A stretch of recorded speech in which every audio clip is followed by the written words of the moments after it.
So let me welcome everyone. 78 years ago today, the first atomic explosion was tested in New Mexico, in the desert in New Mexico. And someone said, Arjun, you probably know this, someone observed that this was the first time in the history of the known universe that there was ever assembled a critical mass, a supercritical mass of fissile material. Uh, and I was thinking, um, our committee every year, the Hiroshima Nagasaki Peace Committee, remembers the exact instant of the Hiroshima bombing at 7:15 on August 6th in Hiroshima. And we do that because Einstein had a very famous quote that at that instant, everything changed except the way we think, and thus we drift toward unparalleled catastrophe. But I was thinking today that that equally, and maybe in some ways even more so, applies to the very first explosion. And we have a major movie coming out next week, Oppenheimer. We have the documentary that was done a few months ago. There's a lot of interest. Finally, for many, many, many years, our group was one of the very few, along with the Los Alamos Study Group, that actually had a program remembering and commemorating Trinity. So today we have Leslie Suzanne and Peter Kuznick and Arjun Makajani. And this is going to be, I think, a very interesting program. So we're going to start with Leslie, then we are going to show the film Lost Generation, which is comprised of footage that was shot by Leslie's father. So we're going to have Leslie actually talk about her dad, introducing the movie. Then we're going to show the movie, which is, this version is slightly over 20 minutes. And then we're going to have Arjun reflecting on the movie and Trinity, the Trinity explosion. And then we're going to have Peter Kuznick kind of relating what he's heard to the history of the bomb, the history of the movement, and where we are today. So, and then we're going to have some time for discussion at the end. So I think what I'll do is, Leslie, I'd like you to talk a little bit for 15 or 20 minutes, talk about your dad, talk about his struggle to get this footage released, maybe talk a little bit about the 10-foot campaign, and then we'll show the movie, and then we'll introduce Arjun. So Leslie, can you talk a little bit about your dad's struggle in the movie? I will do that. Let me move to the first one here. Slideshow from beginning. There we go. Can everyone see the slides? Did that work? Yes. Okay. So this is my dad when he was 22. His name was Herbert Susan. He had been in college at USC, which was the only college in the country at the time that had a program in cinematography, being located out in Hollywood. And that was the idea of making movies, the idea of bringing things to life through film was my father's central focus his whole life. But he left to join the U.S. Army Air Corps. He was the child of Jewish refugees from Ukraine and Latvia, which is full of ironies and echoes today. Because of that, he was both very grateful to the United States, which had, to his family at least, unlike many other Jews, provided a refuge.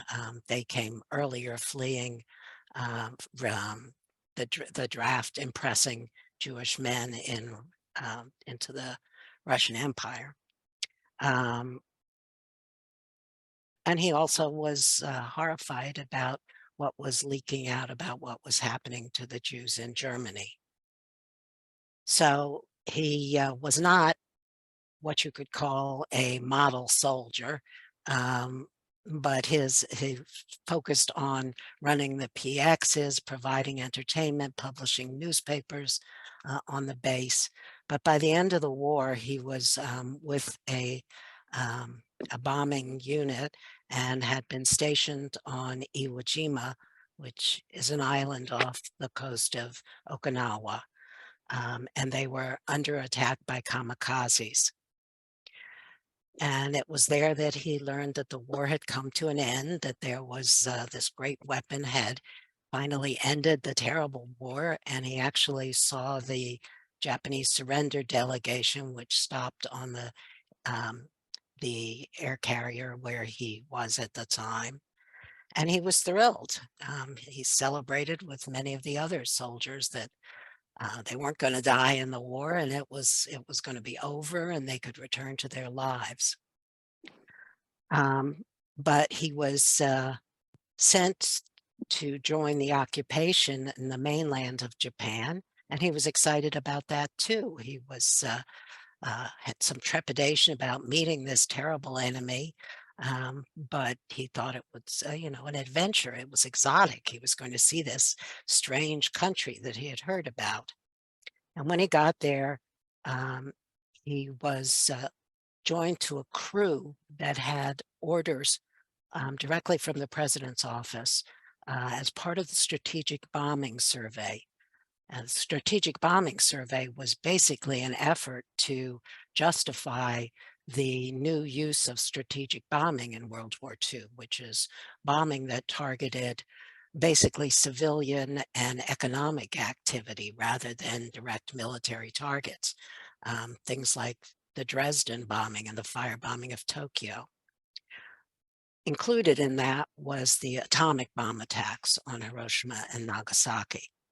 So, because he was one of the few officers with a background in filmmaking, he was sent to join this crew to take a film record of the aftermath of strategic bombing. And they requisitioned a train and went south through the islands down to Nagasaki, where they began and where my father's life began to change forever.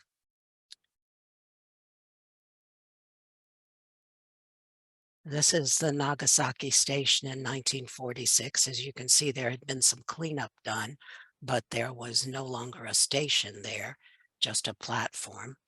The train had pulled through the rubble. Nagasaki is a city that's shaped like a basin, so there were still some buildings on the high hills, but everything in the basin was leveled. A few remnants of the cathedral. This Nagasaki was the center of Christian culture in Japan, and there was a phenomenal cathedral remained and a few other scraps. My father was stunned. He had seen other bombed cities, but he had never seen such thoroughgoing destruction of a living city to pure dust. And he couldn't believe that this was the effect of a single bomb.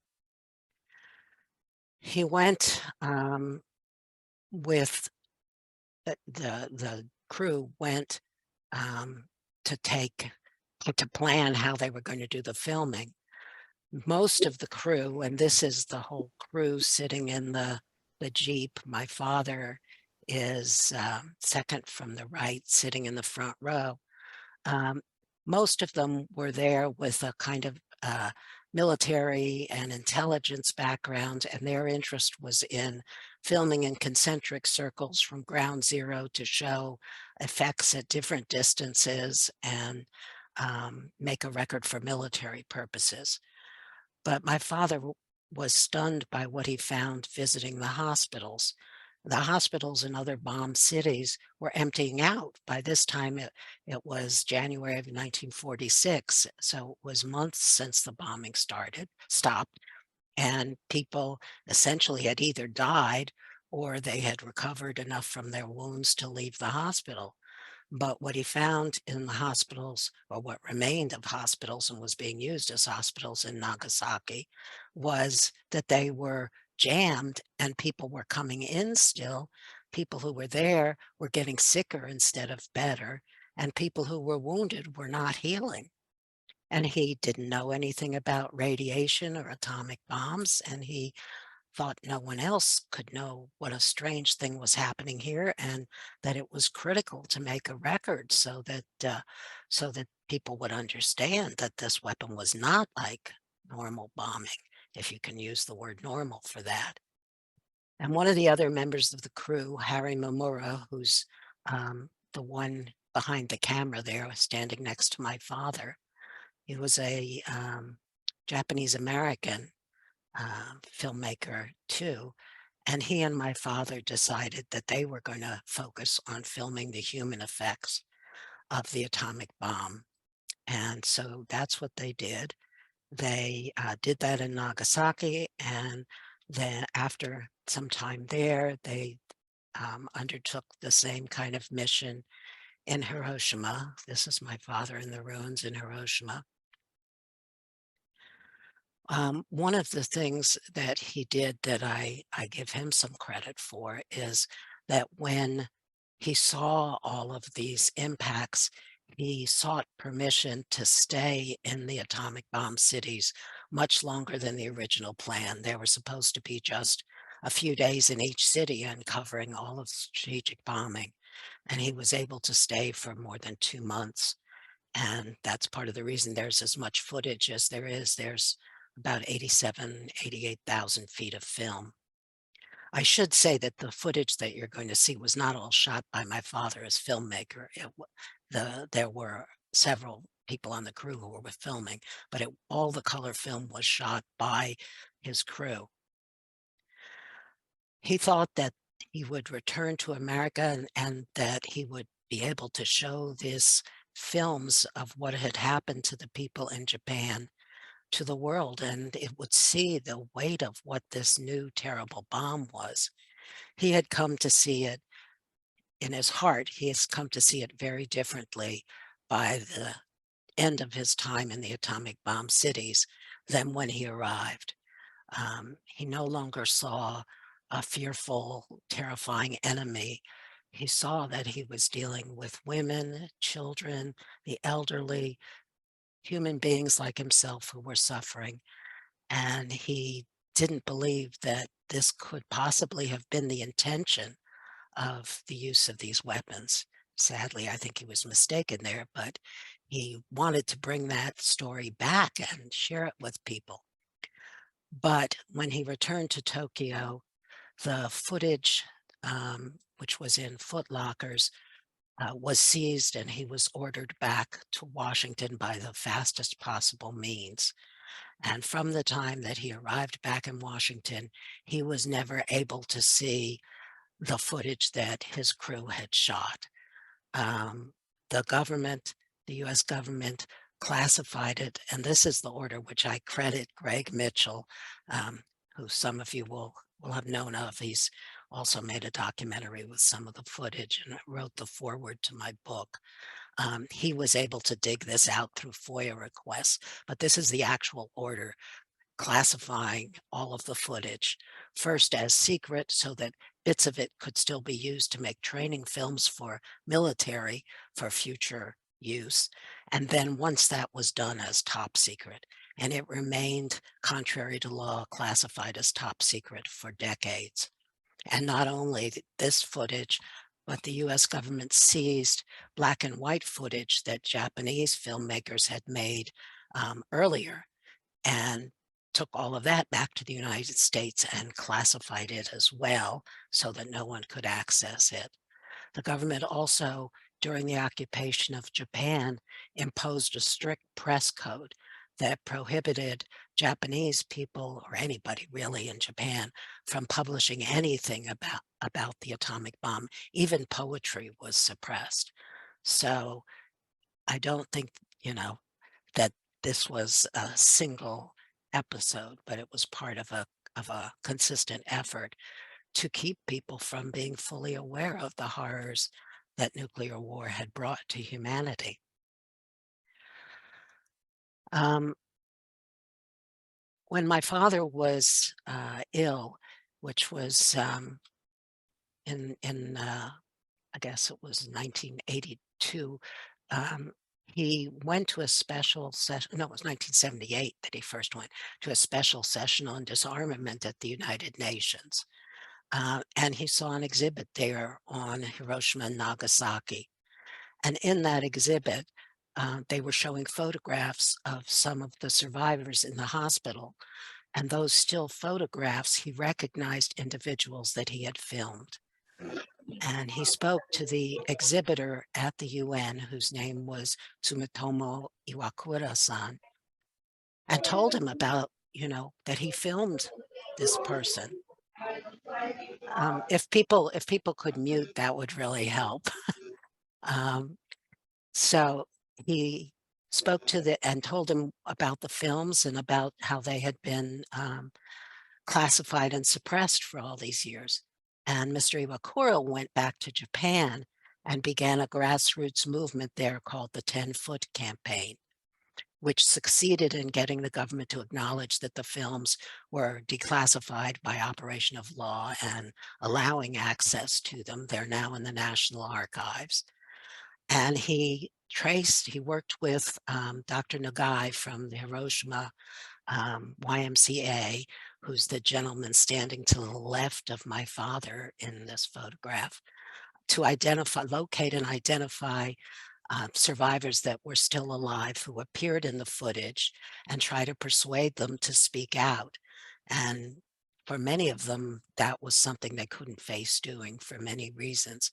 But a minority of very brave Hibakusha survivors did come forward and speak out, and you'll see some of them in the footage.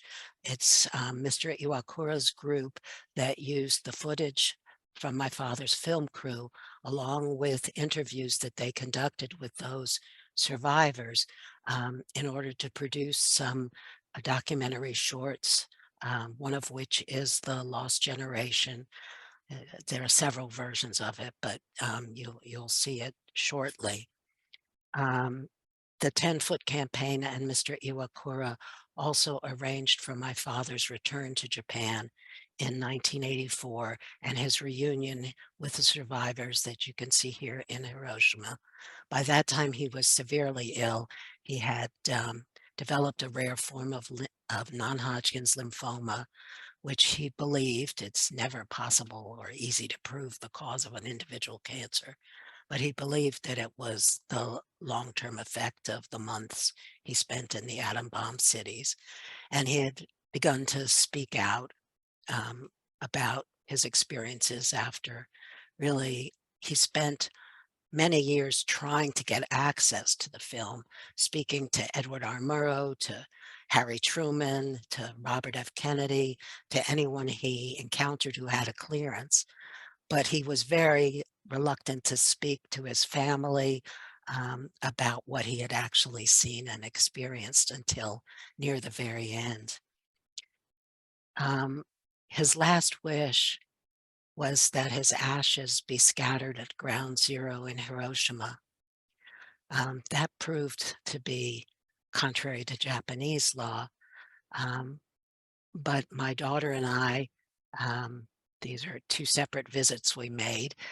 When she was 4, and you can see her in the little blue dress with the pigtails there, and a much younger me standing over to the other side.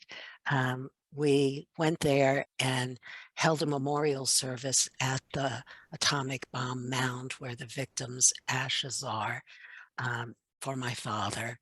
And I made a vow there that since I couldn't spread his ashes as he had requested, I would spread his story.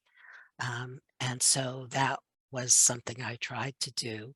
I stayed in Hiroshima for a year and spent a great deal of time meeting survivors and listening to their stories. On the left is Numata Sensei, who I spent particularly a lot of time with and have great admiration for. That's her with my daughter on one of our later visits. And I made promises and vows to the survivors to also carry their stories to the world so that we would never forget. And I saw that as part of my way of trying to save all of us from experiencing what the hibakusha experienced in Japan. This is the book that I published in 2020 telling the story, and I called the book Choosing Life, my father's journey in film from Hollywood to Hiroshima. I called it Choosing Life because we have a choice. In the Bible, God says to the people that he has set before them, quote, life and death, the blessing and the curse, and calls on them to therefore choose life, that both you and your descendants may live. Nuclear weapons are a curse, and we must choose life for ourselves and our descendants. And I hope that will help you to understand the film that we're about to see, its origins and its message. Thank you, John. Thank you, Leslie. That was a very moving story. So toward the end of your dad's life, a Japanese filmmaker learned about the footage, and he discovered the films in the basement of the National Archives. And out of that came a program called the 10-Foot Campaign, and citizens throughout Japan, children throughout Japan, contributed their yen, and the footage was purchased. And Yes, three, that was Mr. Iwakura that I mentioned that he met at the UN. yes, yes, And yeah, that the 10-foot was based on asking people to contribute the cost of 10 feet of the 87,000 feet. right. So three movies were made out of that. One was called History, and then one was called, then this one is called Lost Generation, and then the one that we actually showed, as far as I know, our committee was the second showing in the United States after a showing in New York City. I believe your dad was at that showing. We tried to get your dad in '83, which would have been 40 years ago. And at that point, he was already quite ill and he was not able to participate. I don't remember if you were part of that, but we showed Yes, Prophecy. I And did. then, Yeah, I and remember. and then there was the third one that was made called Lost Generation. That's the one we're going to see now. So I'm going to share my screen. We're going to show this movie, and then after we're done with that, I'm gonna actually. We've been joined by Hideko Tamura, who's a Hibakusha survivor of Hiroshima. So if she would be gracious enough, we'd like to have her share her feelings about what she's seen in the film. But I want to start the film right now.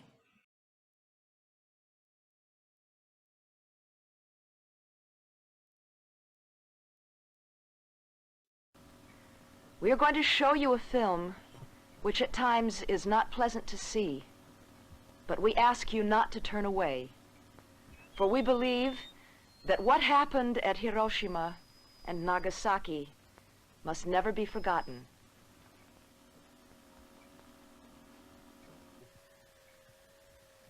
When the bomb fell, Miss Kataoka was working at the Mitsubishi armaments factory.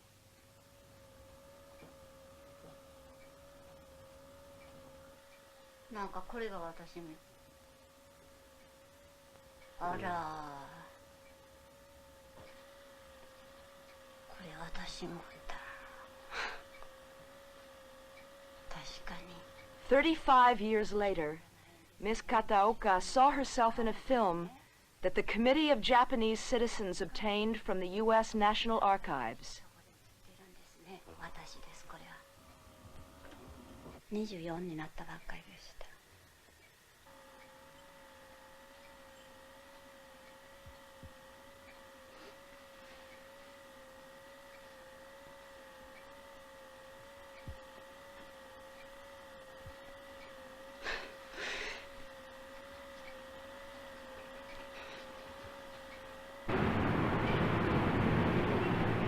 ちょうど8時頃じゃないかと思うんですがね、家を出たのは。そうしてそこの今信用金庫がありますよね。あの辺まで来た時にまあ爆音がするから、それでおかしいの、警戒警報は解除になっとるのに爆音がするが思うて、まあバーって上を向いて飛行機を見よったわけです。そうしたらピカッと。It was 8:15 a.m. on August the 6th, 1945, when the United States dropped the world's first atomic bomb on Hiroshima. On August the 9th, at 11:02 a.m., a second bomb destroyed Nagasaki. These were among the closing agonies of World War II.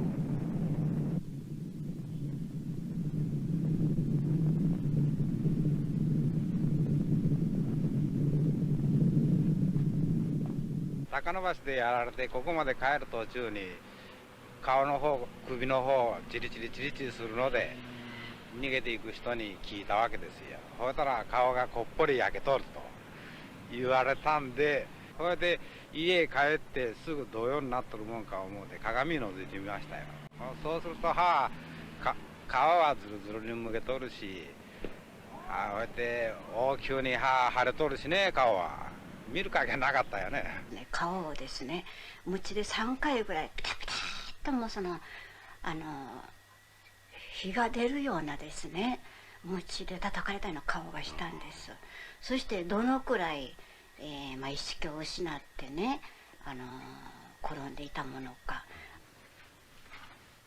もう意識があった時にはもう他にどなたもいらっしゃらなかったんですよ。おばさんがコンクリートの下になってね、助けてくれ助けてくれって言いなさるのをもう振り切ってこう行きおりましたら、そこの裏金があるんですよ。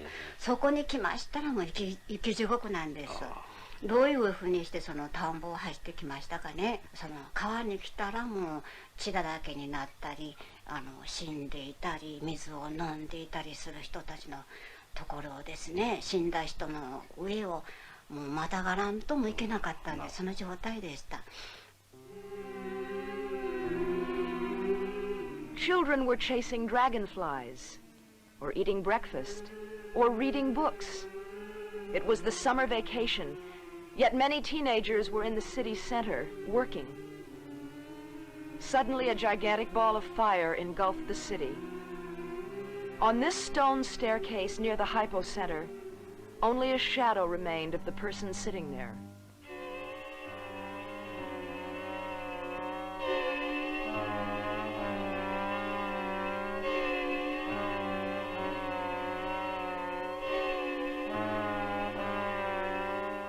The clothing, hair, and flesh of those close to the hypocenter were incinerated, their skin peeled away.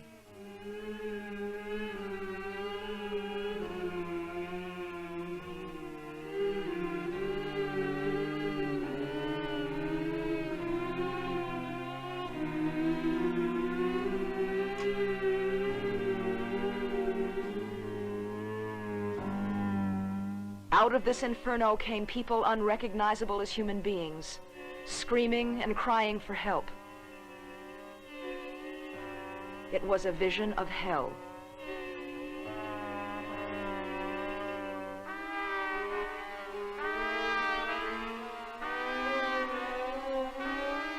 In a desperate search for water, thousands staggered or crawled into the river.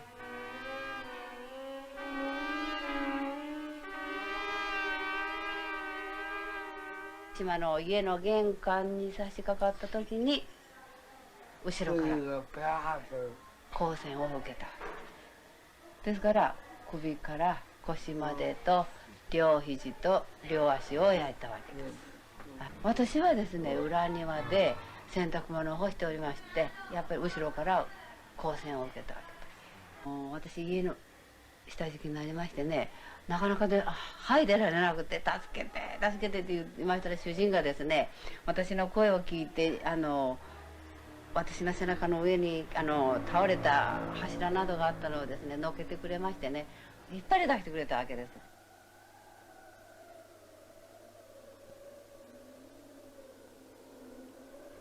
Nothing escaped the blast. Houses, schools, hospitals, everything was destroyed.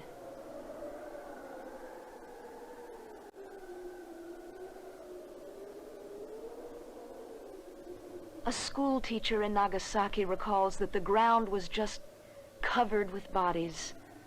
Few moved. Most were dead.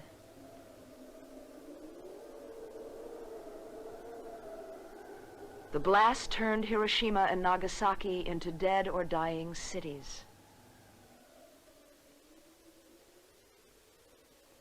この兵器工場には、1万2000人ぐらいの従業員がおられたんですが、その人たちが、空襲の時に、逃げる防空壕をですね掘ってて、そうやってやられたわけです。もう技術ですからね。ピカッとしたその光だけしか知りませんのでね、ものすごいその音がしたとか風が吹いたとか、そんなのは全然知らないわけです。無邪気のようにこんなになってるわけですが、背中も胸も腹も両腕ですね、これはもう本当にねピカッとしただけなんですよ。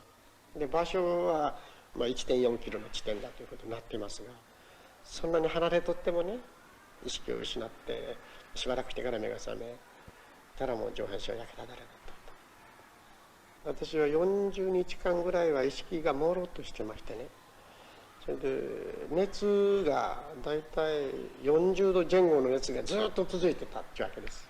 だから寝てましてね、頭が腐れて焦げてるわけですね。それからその肉がねこのブクブクに焼けただれててね、そのウジが湧くんですね。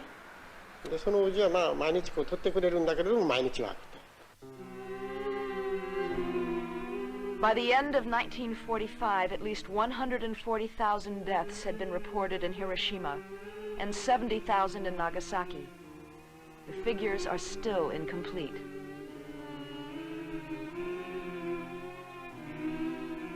Children who had experienced the blast were haunted by it, and they wrote of their fear and hatred of the bomb in essays and poems. They are still haunted by it.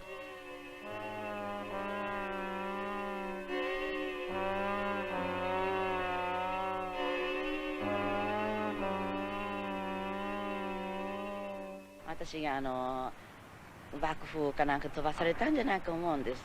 それで下敷きになっておりました。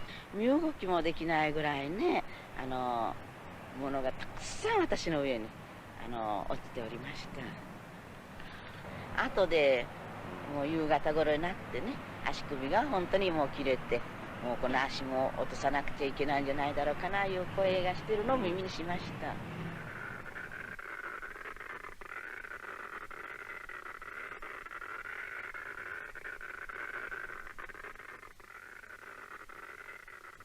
There was more to the suffering. Many were stricken with the effects of radiation. The earth had become a lethal ash. The rain was black and fearful.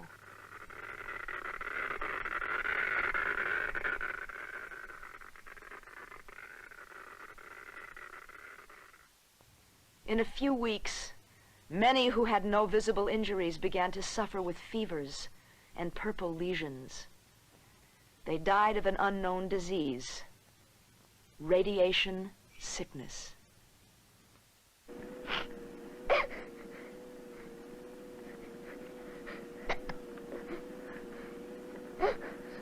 肝臓がこんな腫れちゃってね、これで入院させられた。昭和31年、11年目です。でこの頃ね、28年頃から31年の頃にかけて非常にたくさんの被爆者が亡くなったわけです。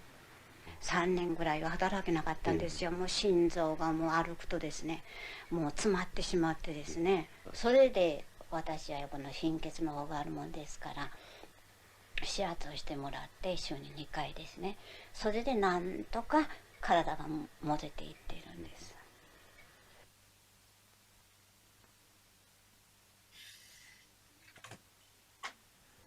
Sumiteru Taniguchi was delivering a telegram in Nagasaki when the blast threw him flat on his face.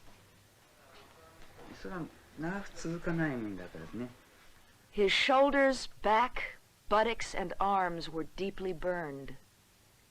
He lay for a year and 9 months on his stomach.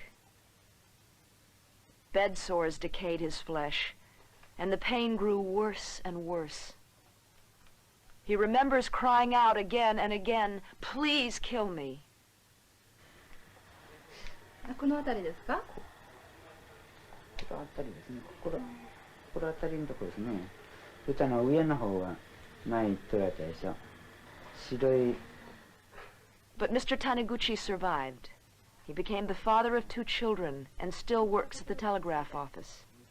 はい、ここですね。前の切ったところ。はい、昔の切ったところの。はい、その上になります。で、その治り具合を見てもらってください。はい。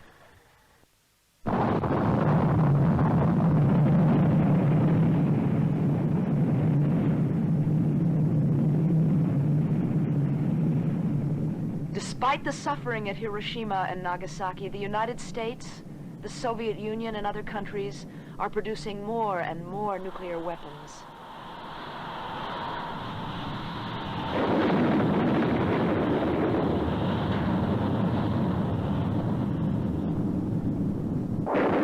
These weapons are equivalent to more than 1 million bombs of the size that fell on Hiroshima, enough to destroy all life on Earth many times over. We live under this threat.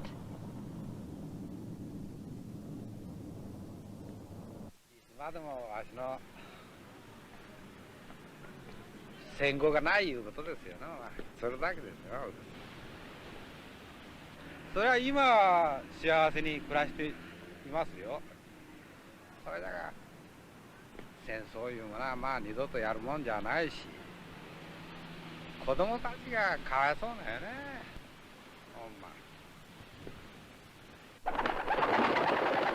街を歩いておりましてもね、もう今は本当にきれいになっております。そして皆さんたちもですね、楽しく過ごしてらっしゃいますけどね、今の時私が受けたようなね、恐ろしいことが起きたらね、どうなるかないうことをね、常に思います。もう初めて鏡を見た時にはですね、私鏡をパーンって捨てたんですよ。びっくりして。 絶望しました、その時はですね。ねえ、傷ものにね、自分の精神も捨ててしまって、結婚もできなかったしですね。この辺、ちょっと待って。ここがかゆいの？これケロイドのところがですね、かゆいんですの。私の？はい。元気であったら、はい。 車椅子に乗ってでも、はい。国連に行って、はい。訴えたい。で、私が14歳の時にやられましたけれども、当時の大人の人たちがね、もう少し戦争について厳しく反対をしね、平和のために頑張ってくれてたら。 戦争もなかっただろうに、そうなればね、私どももこんなにして焼けなくても済んだ。ですからそんな思いをさせたくないと思ってね、今本当に微力ですけれども原爆鑑定道をねやらせていただいているわけです。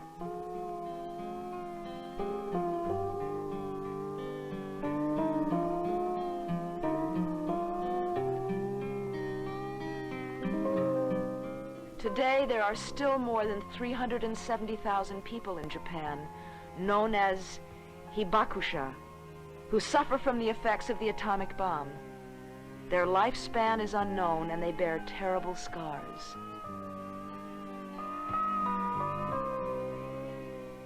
They have suffered physical pain and also mental pain. For some, seeing themselves as they were on that day has been almost unbearable.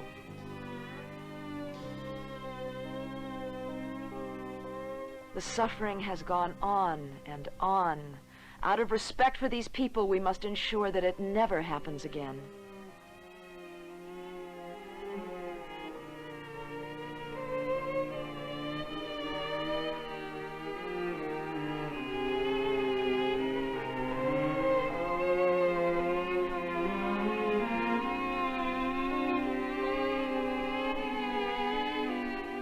Never again, Hiroshima. Never again, Nagasaki. Never again the atomic bomb. This is the appeal of those who know the horror of nuclear war. Nuclear weapons are a product of humankind. And as humankind, we should have the power to abolish them.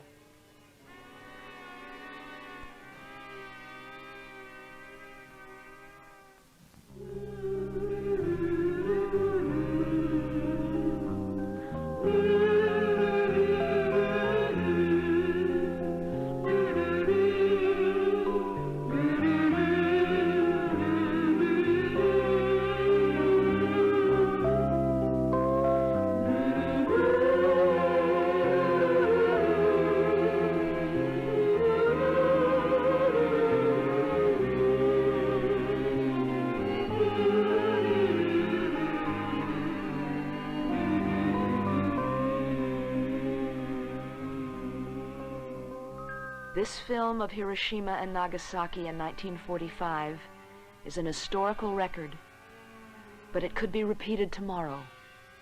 Let us never allow this to happen.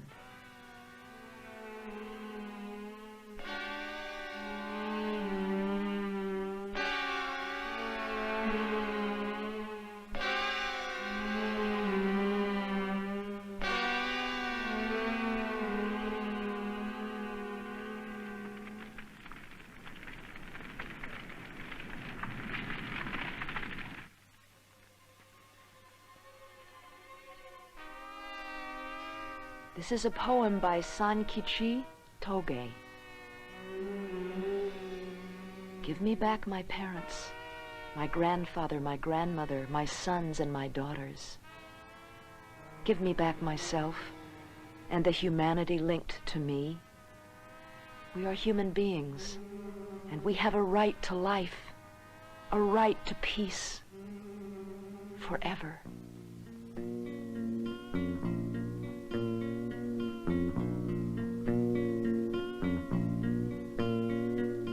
Children who rule someday, there's something they must know. Gloria, love and life is for all. And look back at that sad day of Hiroshima. Nagasaki cried not so long ago.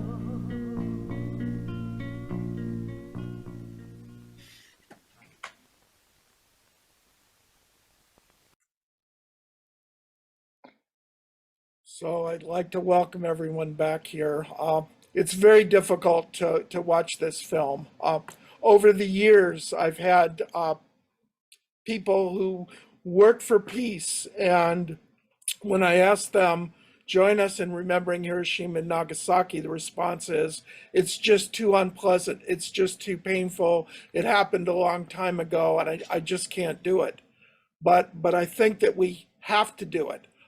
Robert J. Lifton once said, remembering Hiroshima's death may help keep us alive. So that's why, we keep going back and to remember Hiroshima and Nagasaki, and to listen to the voices of the Hibakusha, who tell us, we survived this, we went through this, and we don't want this to ever happen again.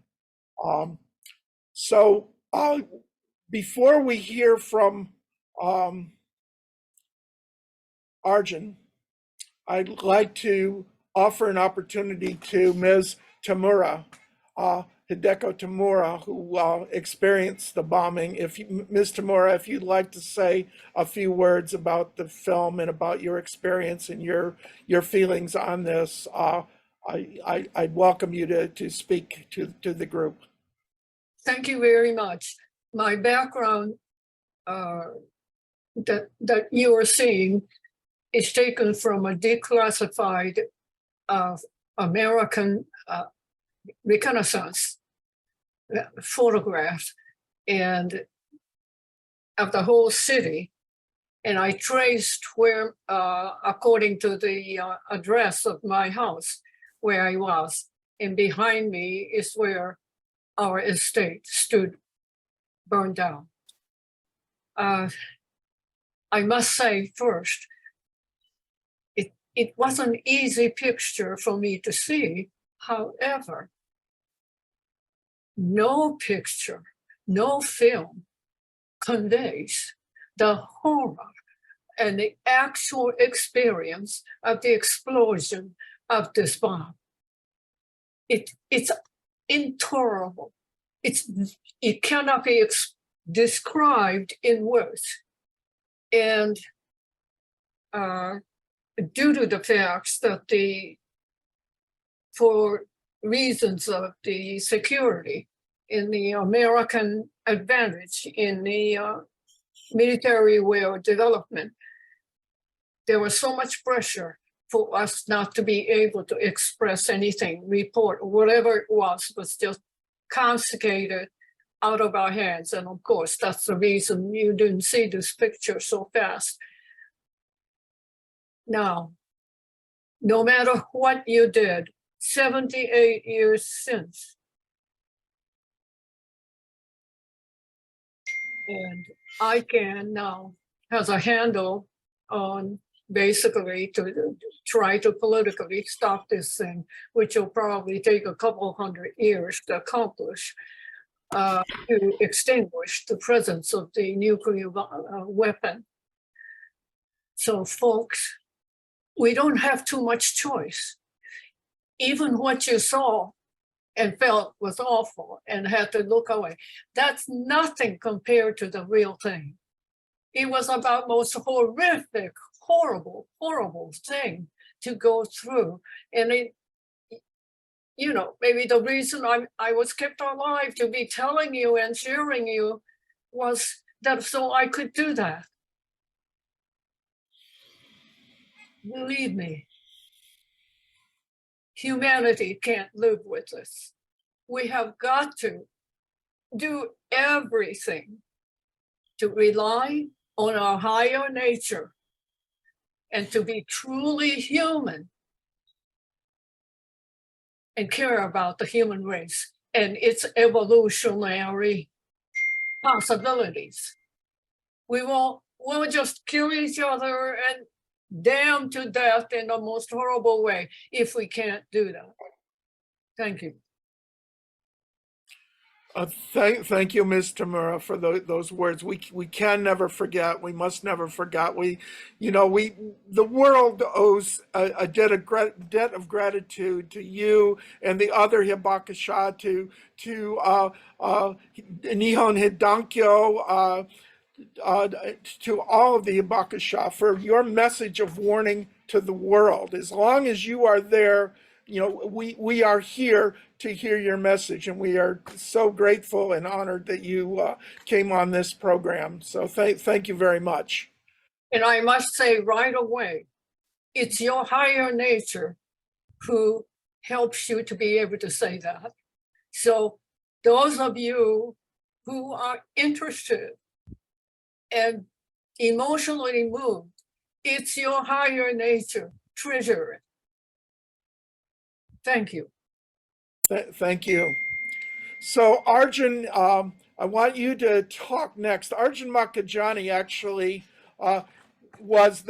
is a co-founder of the Hiroshima and Nagasaki Peace Committee. Back in 1981, it was Arjun and Kitty Tucker and Louise Franklin Ramirez and Joe Butler and myself to some small degree that formed a group called the Hiroshima Nagasaki Study Group. And it was out of that in 1981 that came the Hiroshima Nagasaki Peace Committee. And Arjun has worked tirelessly his entire life to inform the world about the horrors of nuclear weapons and particularly the environmental consequences. So he's going to share some observations. Arjun, I have a request for you, and that is, while you're talking about the consequences of the Trinity bomb and the Hiroshima and Nagasaki bombs, will you talk a little bit about the medical censorship that the doctors that were working on the paper had their work confiscated, which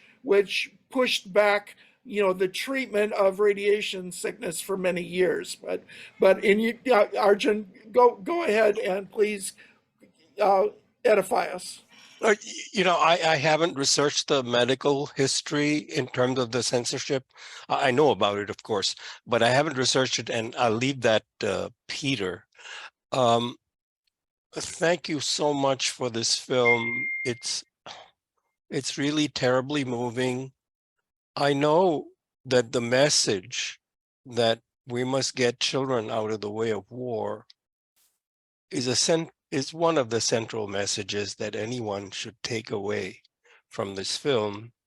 And I know that it is a message that will work for peace. I was reminded of a talk I gave in the shadow of the Pantex plant, where US nuclear weapons are assembled and disassembled, in the house of the farmer family whose land extends up to the fence of the Pantex plant.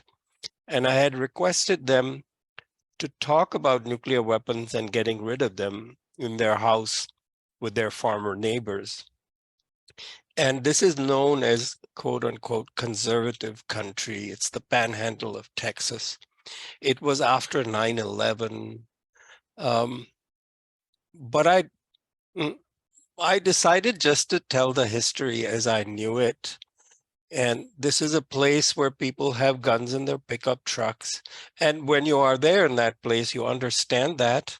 This is a little spontaneous. It's not the formal part of my talk. This is just how I am moved by the film. And thank you, Leslie, so much for the talk that you gave before. And there were cowboys and farmers and ranchers in that room, about 25 people in the living room of the Smiths. And I gave this very plain talk about imperialism, US, Japanese, British, the impacts of the bombs, the history. And I said, the bombs are not like the guns in your pickup truck. When you're 20 miles from a police station, I understand you might want one. But as grown-ups, can we decide to get the kids, the children, out of the way of our grown-up fights? I think that's a place to start. Getting rid of war is very hard, especially as we can see where we are 78 years later. And this is not a talk that I gave that is supposed to go over with cowboys and ranchers in the panhandle of Texas. I was expecting pushback, but I didn't get any. The first comment was, and they called me R. John in the panhandle of Texas, R. John, let's get rid of these weapons. And I had a T-shirt given to me by the Snake River Alliance with a little cartoon of a cowboy lassoing a nuclear weapon as a symbol for nuclear disarmament. And I handed out these T-shirts. It was a brilliant idea of a young woman from the Snake River Alliance for me to take that. And so this person, Mr. Clark, I don't remember his name, unfortunately, Mr. Clark, I think, said, "Oh, John, let's round up these nuclear weapons, but I don't think my rope is long enough and the lasso is big enough. How are we going to get this done?" And that's all the thing that was discussed in the panhandle of Texas. This was in 2002. They understood that whatever the fight between grown-ups, that we must get children out of the way of war. And the one thing I'd say is that in this respect, nuclear weapons, of course, are connected to the strategic bombing, and that was a very interesting thing for me. The strategic survey that Leslie, your father, was part of that strategic bombing survey. There was an experimental aspect to the nuclear weapons. They did want to know the impact exactly, and undoubtedly the films, as you said, were part of that. But Now, thinking about that, I lost my train of thought. There was the so let me kind of I'll talk about the environmental and health impacts some, but I do want to recall some of the more tragic and lesser known parts of this history. It was supposed to be about deterring Germany, and I'm a broken record about this, as Peter and John know, Peter Kuznick, that in 1943 May, 2 months before 2 years before the end of the war, it was already decided that Germany would not be targeted. And so the original purpose of the bomb, supposedly for the scientists, was already set aside. I do believe that the purpose of the bomb project for Vannevar Bush, who was the chair of the military policy committee of that project, for him, it was part of making the US a great power. And so there is another side to the human story. There is the great heart, there is the humanity, there is our compassion, but there's also the side of power, the will to dominate. And that is why we get into these messes. And that was very much part of the bomb program. And I want to read you. Sorry? I want to read you a couple of quotes. When Henry Stimson briefed President Truman on April 25th, 1945, because President Truman did not know about the bomb project when he became president, even though he had been vice president, he said, and this is from the document, if the problem of the proper use of this weapon can be solved, we would have the opportunity to bring the world into a pattern in which the peace of the world and our civilization can be saved. Now, when I read that, I wonder, what is this civilization whose peace is organized by nuclear weapons? And is it the civilization we want to save, or should we be building another one? For me, and I'm a child of the partition of India, when people say, our civilization can be saved, or civilization as we know it, people in the West, my response often, and I don't articulate this very often, is your civilization as I know it, not so much. So we have to think about the structure of this place, and I think it's best in a horrible way illustrated by nuclear weapons and what happened at the Trinity test and the bombings of Hiroshima and Nagasaki, and what happened persistently after, because they wanted to shape the peace of the world by this, and that's what a lot of the testing was about. So let me share my screen and go through a little bit of what I was supposed to talk about with you. And thank you for bearing with me. I'll try to give you my full screen if I can. Yeah, there we go. Okay, so there's lots of different types of harm from nuclear weapons. I'm only going to talk about testing. So these are the tests. Now, you might focus on the Soviet Union and the United States, but France is a very interesting actor here. For a long time, they only had about 400 nuclear bombs, but they did 210 tests, which is very, very interesting to me. Of course, they did it in Algeria and Polynesia. So this is the kind of tests that are done on the left. And that is a photograph, a very famous one, of the Baker test at Operation Crossroads, July 26th, 1946. This, the first test series, and this really follows on that quote from Stimson, was really a coming out party for the bomb. The context of this test series was, people were thinking we should sit down with the Soviets and figure out a way to control the atom. And Oppenheimer and others had the Atchison-Lilienthal plan was supposed to be the first step. But the man who made the speech in the United Nations, God, I forget his name, banker from South Carolina, it'll come to me. He made a speech saying basically everybody should get rid of nuclear weapons. The United States will keep them until we're sure, and if anybody misbehaves, they will have, quote unquote, condign punishment.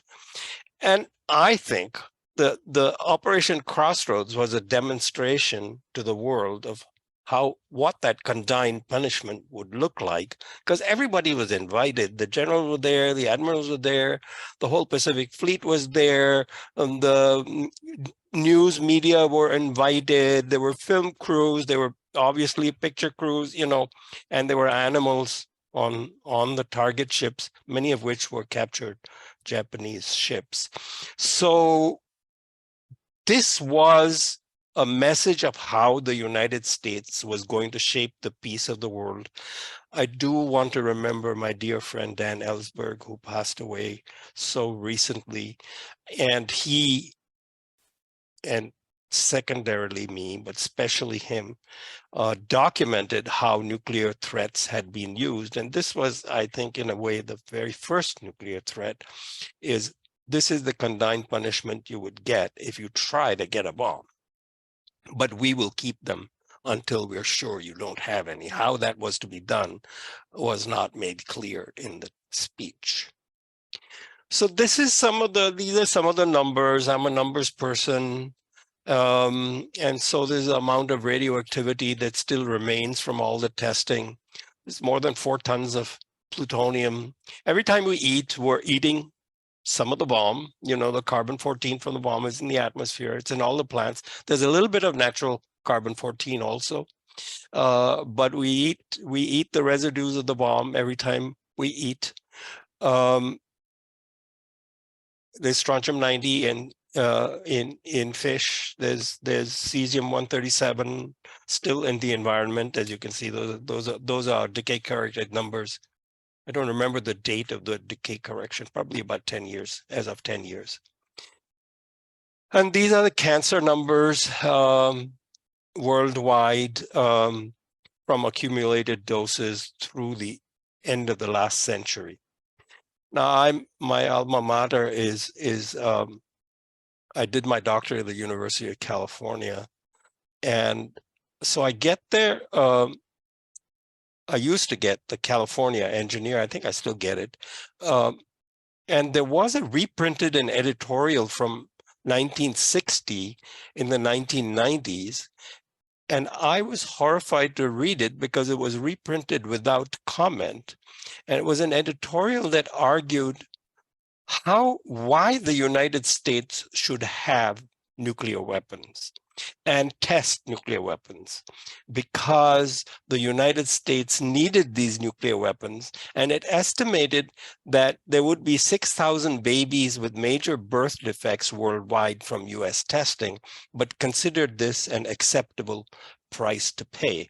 Now, this is worldwide, so of course the United States, with the US exceptionalism, considered it at least the California Engineer, and Berkeley is a great university, but this part of it, the University of California is still participating in making and designing bombs by running Livermore and Los Alamos.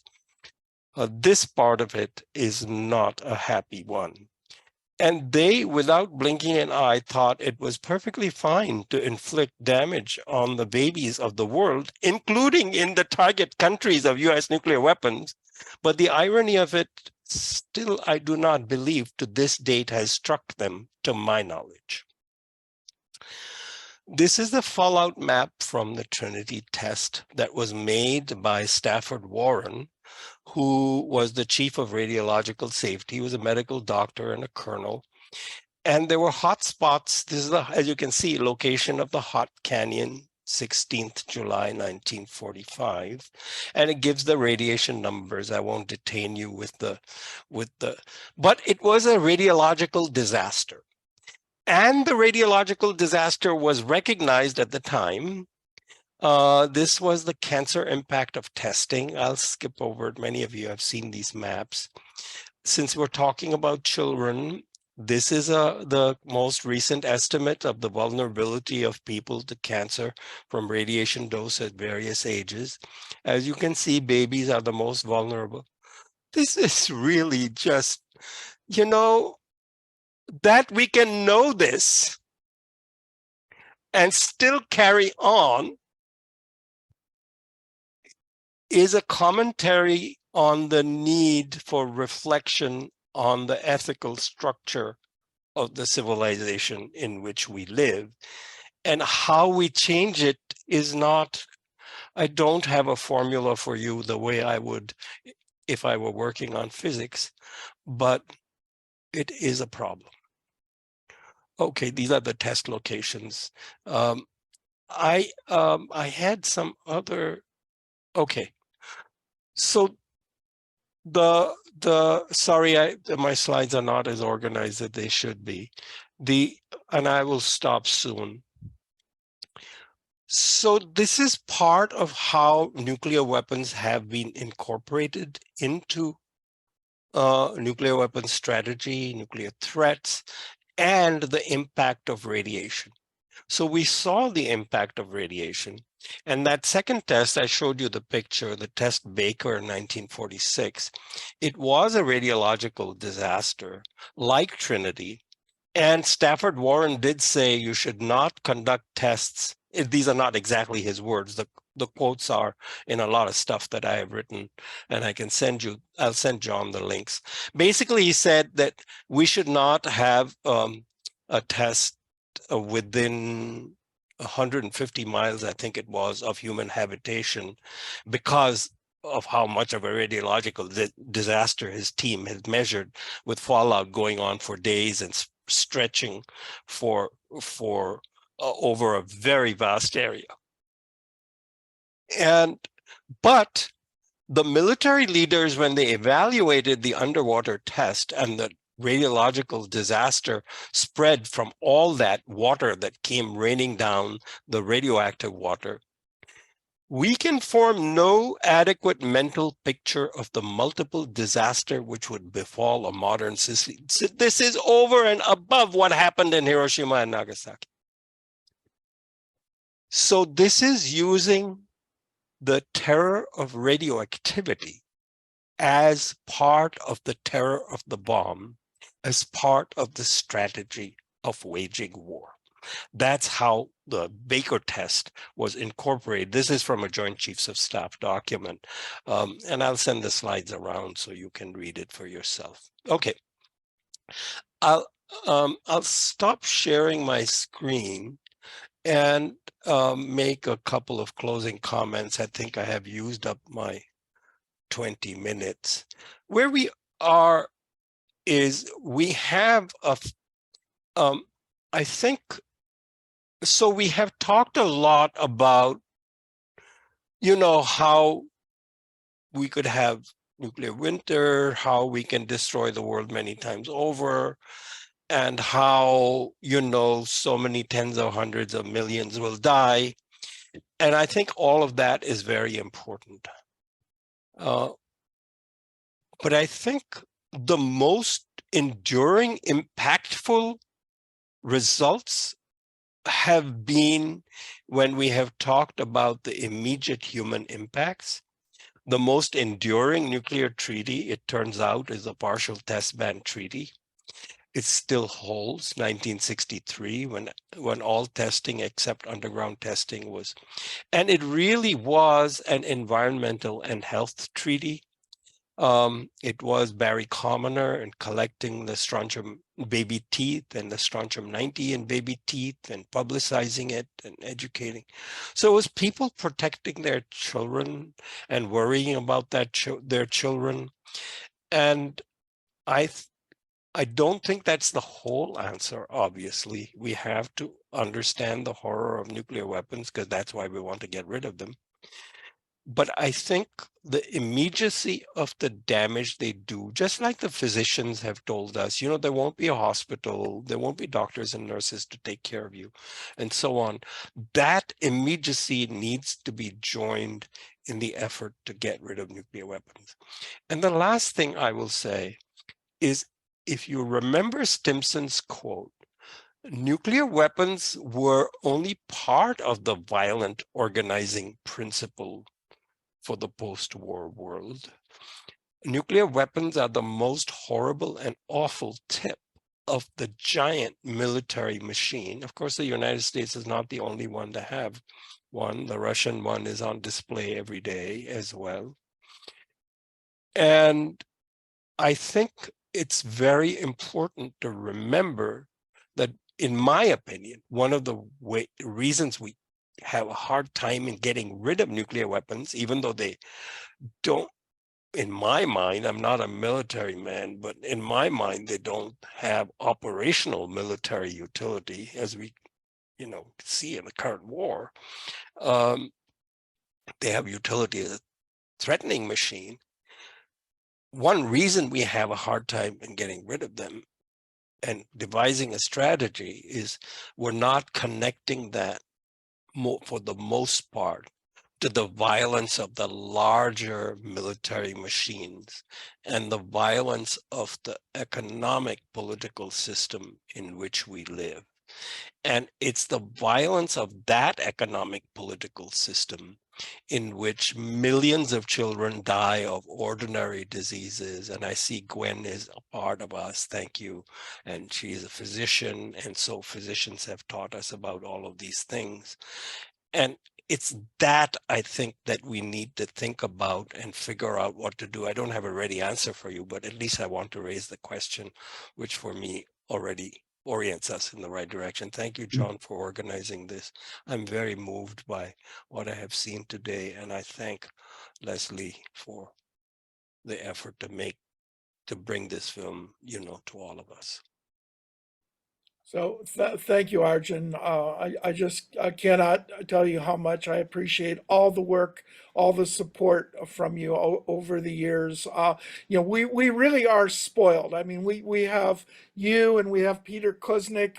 You know, the two of you are, you know, I mean, really the foremost experts on this issue in different areas, but the foremost experts in the entire world. And yet we're here today on a Zoom meeting, and you know, this is, I think, in the spirit of the teach-ins that speaking truth to power is one of the great keys in order to organize. If we don't have information, it makes it very hard to organize. Let me just add one thing. So you talked about the nuclear testing, and and of course you didn't include Israel, because Israel didn't have independent tests of its own. But I did a major paper back in 2011 on the Israeli program. And in my research, it became very clear from a number of sources that Israel was a full 100% partner in all of the French tests, and especially the French tests in Algeria. So when we look at the French tests, we need to understand those were also Israeli tests. They were really, in effect, joint tests. So just adding that in there. I'd like to introduce our friend Peter Kuznick. Professor Kuznick has worked with the committee for many years. One of the areas where Peter and I are of one mind is the importance of educating the youth.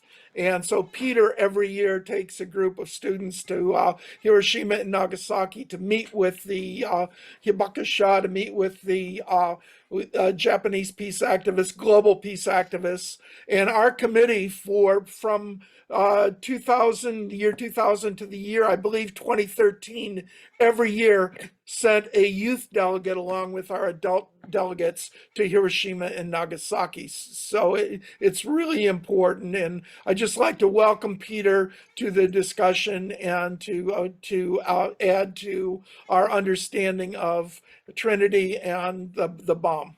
Peter. Thank you, John.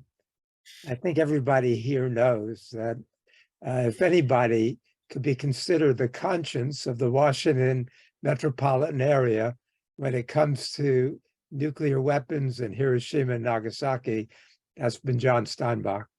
So thank you, John, for organizing this. Thank you for all the work you do and all the work you've done as long as I've known you, which is decades now. It's such an honor to be with these people.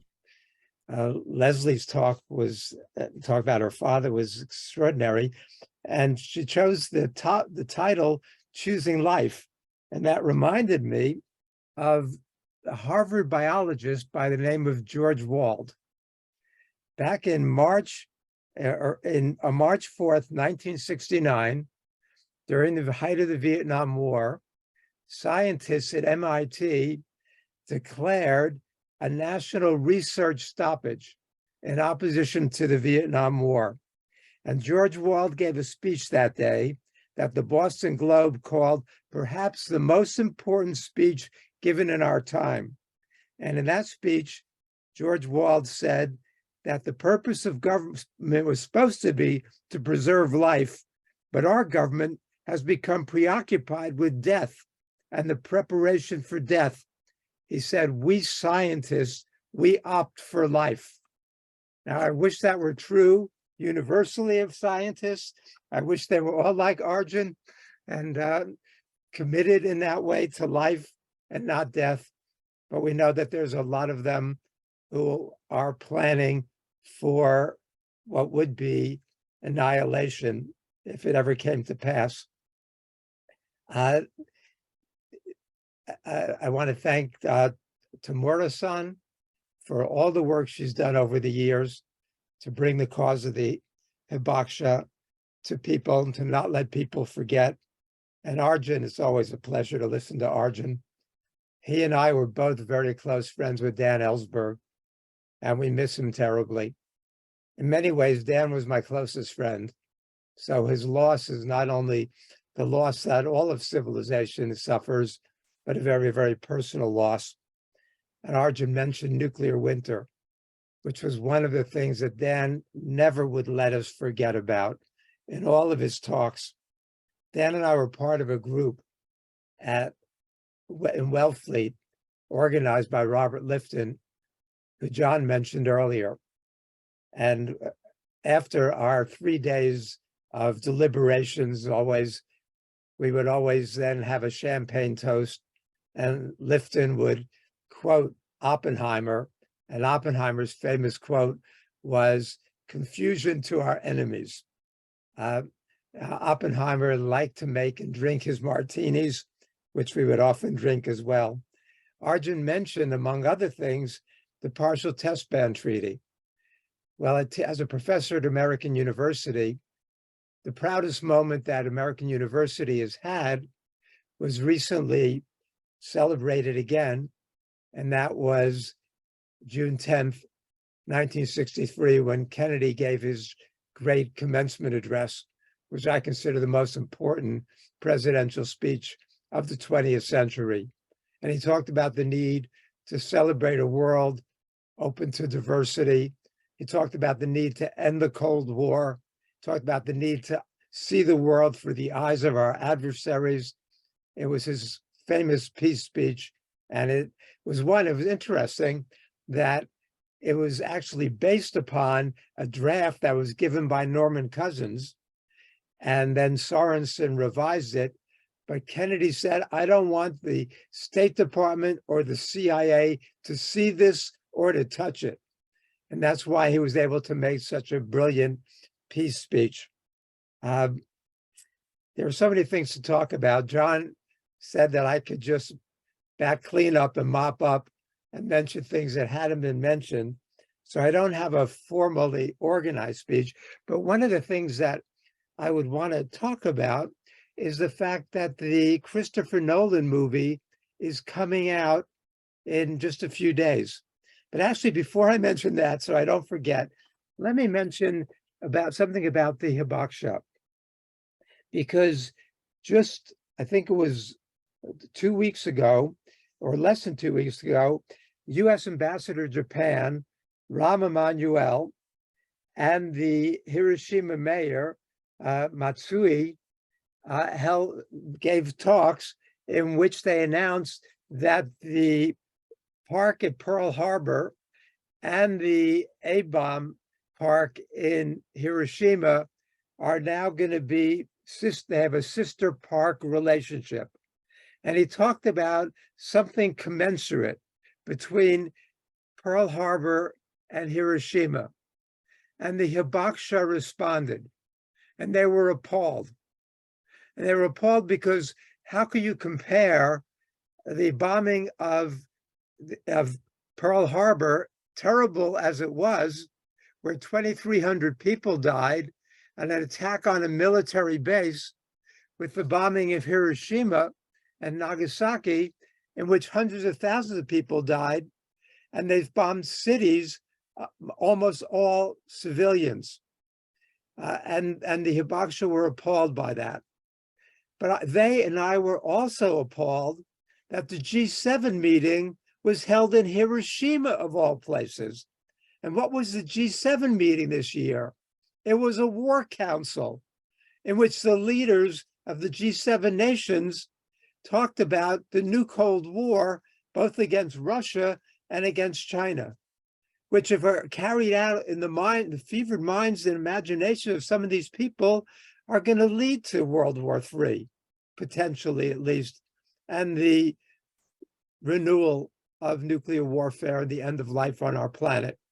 I just wanted to mention those things. And I was thinking about, a lot of ways to approach this, but I think that the Christopher Nolan biopic that's coming out, if you watch any television, if you watch any ball games or anything else, there are constant ads for this movie. It's going to be huge. And it comes out on July 21st. And it's got Matt Damon playing Leslie Groves, so that makes me a little nervous, because those of you who remember the movie Fat Man and Little Boy, which was supposed to be an anti-nuclear movie, had Paul Newman playing Leslie Groves. And Paul Newman dominated and stole the movie. And Dwight Schultz, who played Oppenheimer, was so weak by comparison that instead of the anti-nuclear message, it comes across with, if anything, a justification of the atomic bombing. And I don't want to see that happen again. And I'm a little bit nervous. It's based upon a great biography of Robert Oppenheimer, written by two of my close friends, Marty Sherwin, who passed away sadly recently, and Kai Bird. And they're both great historians. And their biography, American Prometheus, which I have behind me, won the Pulitzer Prize deservedly. And I've seen Kai on a number of interviews on MSNBC and other shows. And Kai is always very articulate and very smart. And he likes the fact that the movie, as well as the recent MSNBC documentary, stress Oppenheimer's complexity as an historical figure, and his tormented nature, and his fragmented nature. And he praised this MSNBC documentary and this discussion. And I wrote to Kai, and I say, it's so important that all the things we do debunk the fundamental myth about the atomic bombing. And that's the idea that the bombs ended World War II.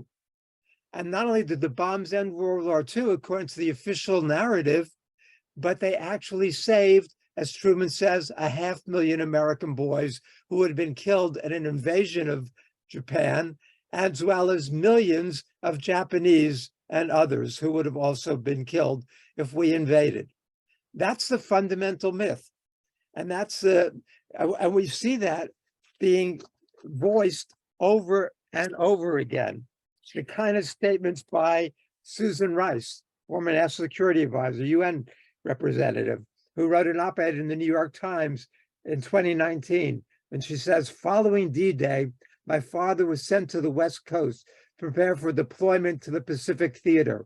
He was spared combat by President Harry Truman's decision to drop atomic weapons on Hiroshima and Nagasaki, revoking the Japanese surrender. Bullshit.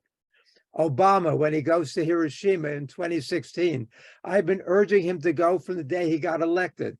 I applauded him going. But what did he do when he made his speech there at the cenotaph?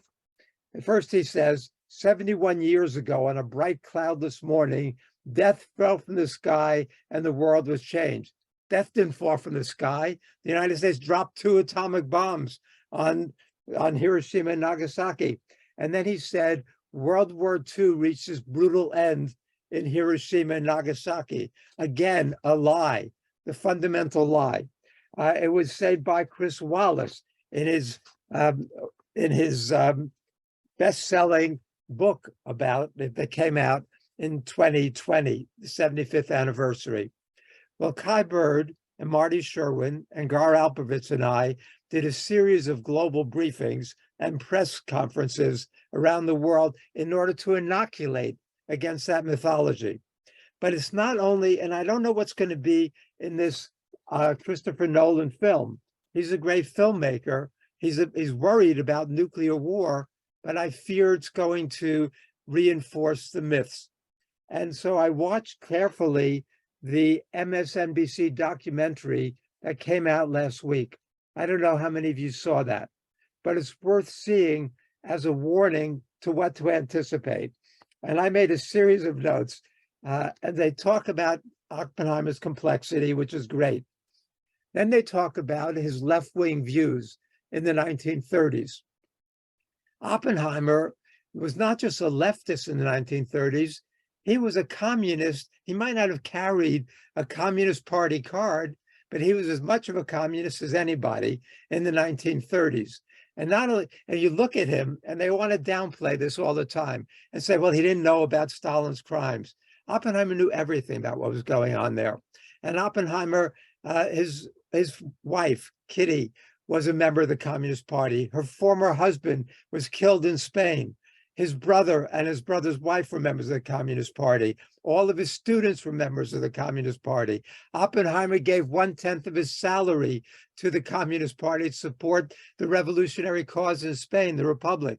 He said he was a member of every left-wing front group on the West Coast.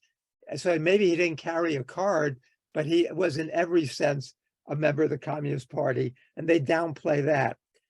Then they mention the fact that the Americans got involved, as Arjun had mentioned, in the bomb project as a deterrent, not as a weapon to use, but it was seen as a deterrent against a German bomb. And that was the initial conception. As Arjun said, it was never intended for use against Japan, which we knew wasn't going to have a bomb. And by late 44, we knew Germany was not going to have a bomb. And then they go on to say in this documentary, they talk about the emigre scientists. And they mention Fermi and Bader and Teller and Einstein. And who do they leave out? Leo Szilard. And why do they leave out Leo Szilard? Because Szilard was the conscience. Szilard was the one who warned against using the atomic bomb. Szilard was the one who circulated the petitions. Szilard was the one who went to see Truman in late May of 45. And Truman sent him down to see Burns, or to see Baruch. And that was a name that Arjun had forgotten. It was Bernard Baruch. And he goes down to Spartanburg, South Carolina to see Baruch. And they say, we shouldn't use this bomb under any circumstances. And Baruch says to Szilard, and he says, but you're Hungarian, aren't you? Don't you want to drive the Russians out of Hungary? And Szilard says, what's wrong with you? Don't you understand we're opening the door to devastation on an unprecedented scale? And he passed petitions. And Oppenheimer blocked Szilard's petition against using the bomb. Then they don't, and today is July 16th. So that's the 78th anniversary of the Trinity test. It's also the 84th anniversary of the day that Szilard and Wigner borrowed a car and drove out to Peconic, Long Island to see the world's most famous scientist, Albert Einstein. And Einstein had been out of the loop. He didn't even know that the Germans had developed nuclear fission in late 1938. And so they told him about it. Einstein was working on the unified field theory and immediately got what Szilard and Wigner were warning him about. And he signed the letter to President Roosevelt warning about the German bomb and the need for the Americans to begin a nuclear research project. Einstein wrote to Linus Pauling later, and he said, I made one great mistake in my life, and that was sending the letter to President Roosevelt to begin the bomb project. He said, but there was some excuse at the time. And there was, but the bomb was meant as a deterrent, not to be used as a weapon of war against the Japanese. Then they mention in the documentary that they needed to test it because they were so uncertain that the bomb would work. They didn't, but that was the plutonium bomb. The scientists said, don't bother testing the uranium bomb. We know that's going to work. And he used a different method than the implosion method for the Nagasaki bomb. And then they go on. I mean, how many things can you get wrong in one documentary?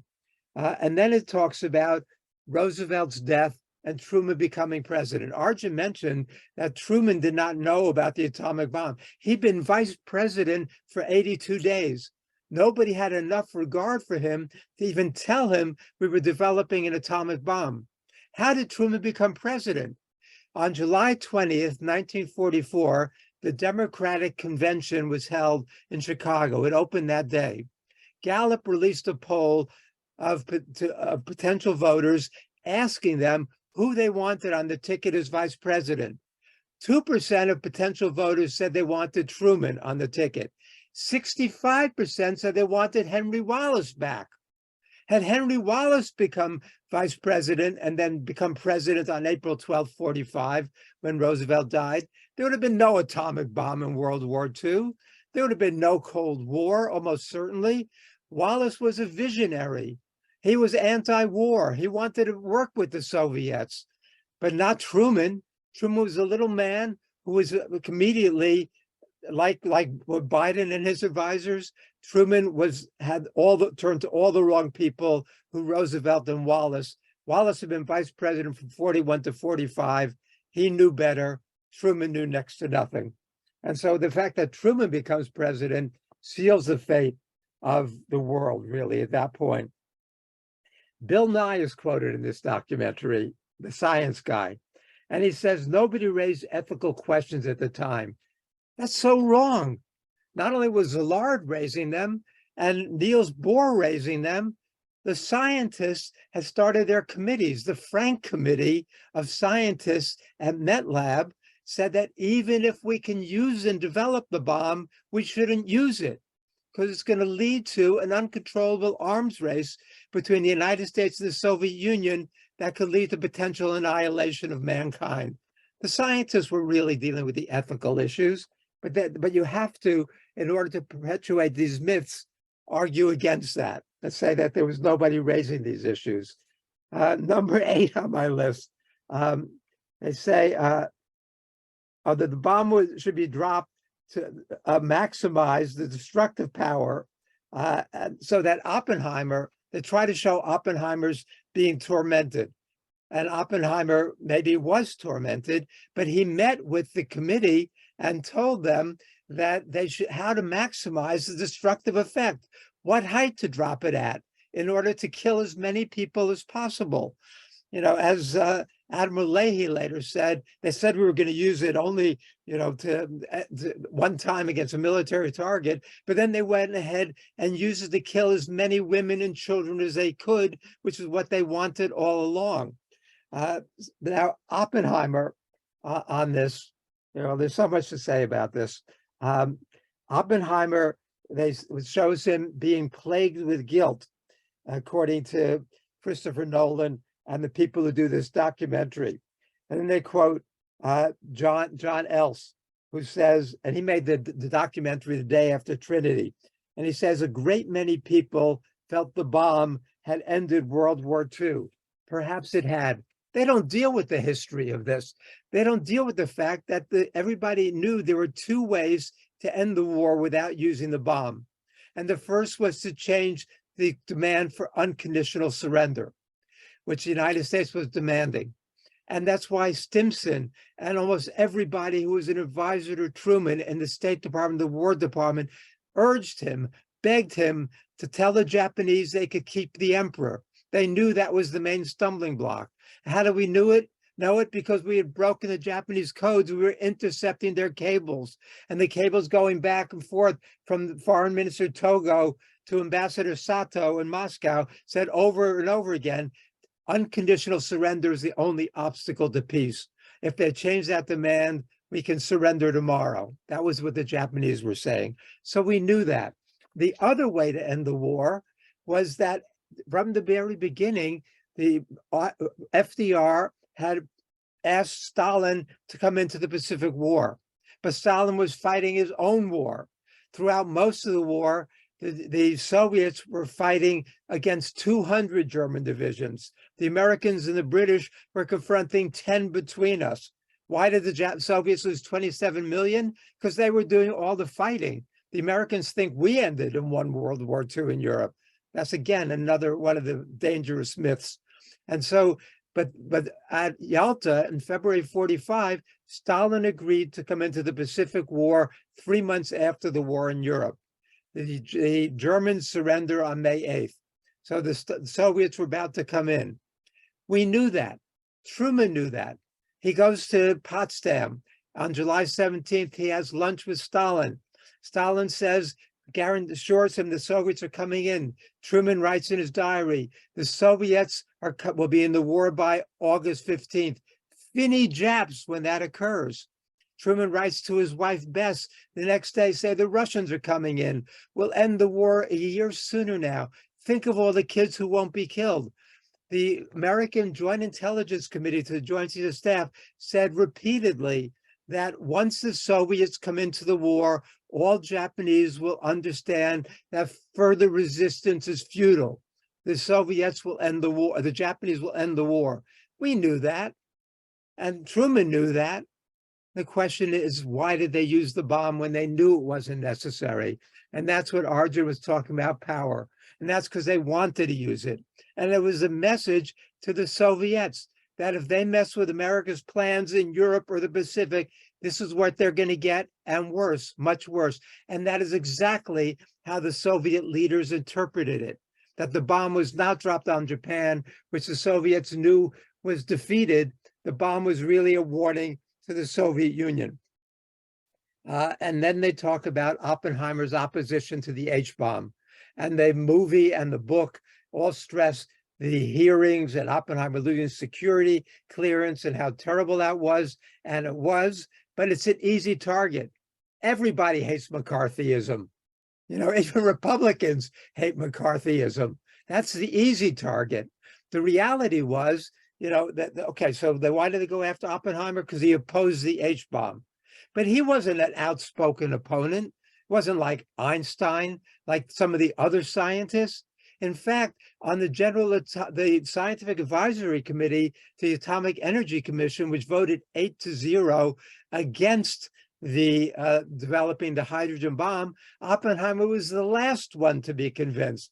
It was Conant who finally convinced Oppenheimer to oppose the H-bomb. Oppenheimer wasn't the leader, the outspoken one, but he was a target, and it's good to bring that up, but let's not give him more credit than he deserves as his tormented figure who was a leader against the H-bomb. Oppenheimer, in fact, named names. He threw several of his students under the bus and you know, was not exemplary in that way. So, but Strauss and others hated Oppenheimer and they wanted to destroy him. But then Oppenheimer kept his job at Princeton at the Institute for Advanced Study. He lost his fighting spirit. He stopped talking about the nuclear threat. And, you know, and then they end the documentary with Oppenheimer quotes saying, we should ban atomic weapons, but we will never lose the knowledge of how to make them. We can never forget that. And then, I mean, so there's, which maybe is true, but the important lessons that we've been trying to draw today are the lessons that we have got to get rid of these weapons. And we've seen in Putin's statements threatening to use nuclear weapons again over Ukraine. And if this is an existential threat, so what do Austin and Biden and Zelensky say, we've got to push Russia out of every inch of Ukrainian territory, including Crimea. What would that mean? Biden has himself said what that would mean. That would be an existential threat to Russia. And he said if Russia is faced with an existential threat, they very likely will use nuclear weapons. There are other things that would pose an existential threat, but that is Russia's nuclear doctrine, to use them in that case. So there's so much else to be said. I'm probably way over my time, so I'll cut it off there. But we have to think of the moral implications. But we also have to use this documentary, and we have to use the Nolan movie, because as John has said, the younger generation, as smart as they are about race issues, gender issues, environmental issues, they are not very attuned to the nuclear threat. And we've got to use that. And this Nolan movie is provoking more discussion about nuclear issues than pretty much anything has in years and maybe decades. And so let's take advantage of this in order to elevate the discussion, to make sure they don't perpetuate the myths and the lies and the distortions and the wrong messages, and in any way to justify the atomic bombing then or the threat of nuclear weapons now. So we can use this to our advantage, and let's try to do that. Thank you. Thank you, Peter. That was very eloquent. I'm glad you remembered the atomic scientists. I mean, we really do owe them a debt of gratitude, especially Szilard, but so many of them. Joseph Rotblat, who essentially quit and said, "I've had enough. I'm not going to do it." We didn't start this in order to use the bomb against Japan. And John, today, you know that Leslie Groves said over dinner with Joseph Rotblat in March of '44. He said, you understand, of course, that the real purpose of this project is to subdue the Russians. And then Groves later says, and he was in charge of it, he said, for about 2 weeks from the time I took over this project, I treated it as if the Russians were the enemy, and we directed it in that way. So yeah, Joseph Rotblat was a hero to many people. And he later in 1995 wins the Nobel Peace Prize. And let me just say that year after year, I get to nominate Hidankyo, which you introduced me to, for the Nobel Peace Prize, because of their efforts to warn the world and make sure these nuclear weapons are never used again. And the sad thing, the tragic thing, that so many of you, your friends and my friends, the Hibakusha, who we worked with for all these years, their one wish was to, before they died, to see nuclear weapons abolished. And so many of them who I've been meeting with and talking to my students, one of the people who spoke to my group year after year after year was Taniguchi-san. And people saw in the documentary his flaming red back after a year and a half. Tragic. But he was one of those brave spirits who did everything he could to prevent the use of nuclear weapons. And that's really what we have to inherit from them. Yes, I have fond memories of Taniguchi-san. He ran the store in Nagasaki. The Seibakusha had a kind of a souvenir place, and when Louise Franklin Ramirez, our co-founder, when we went there, we had a long talk with Taniguchi, and Louise and Taniguchi hit it off, as anyone who knew Louise would know right away that they would get along very much. And so, Taniguchi, if I could just take a second, he would address my students every year, and he would hold up a big photo of his red back, and then he would take off his shirt, and he would show you how permanently scarred he was. And you'd see he was bone thin, and his heart would be beating through his chest, and his back was still scarred, and he didn't want you to look away. He wanted you to see that. And it was so hard because everybody wanted to look away, but that's the opposite of the response he wanted, because he never wanted people to forget. and he was in and out of the hospital every year, having more surgeries. But as we said, he did marry, he had 2 kids, he's got many grandchildren, he traveled the world, and he really was the living exemplar, like Tamura-san, of what that spirit is and what we must never forget or let the world forget. And he had a great sense of humor too. So it's now 8:54, so I'd like to have some time for a discussion. Let's decide we'll be on for another 20 minutes if that's all right, understanding that people may have to leave because tomorrow is a work day. So I think the way to deal with this is going to be at the bottom of your screen, you have a reaction button there, and if you can hit the hands up, then I'll call on people. And then maybe Ellen, you can help me to see who has a question. So if anybody wants to kick it off, while we're waiting for that, I'm going to go see the movie. One of the things I'm going to be very interested in seeing is how they deal with the interim committee, and especially the targeting committee, because Oppenheimer was very, very much a part of all of that and played a important role in the decision to bomb Hiroshima and Nagasaki. They talked about a industrial city that was surrounded by workers' housing, and they explicitly talked about people living in wooden shacks because that would maximize the destruction. So we need to keep this in mind that Oppenheimer was a complicated guy, and he wasn't the bad guy, but he also wasn't an icon of the anti-nuclear movement. Someone asked me about Oppenheimer and Sakharov, and I said, yes, there are parallels, but Sakharov, paid a very, very heavy price and was much more outspoken against the bomb.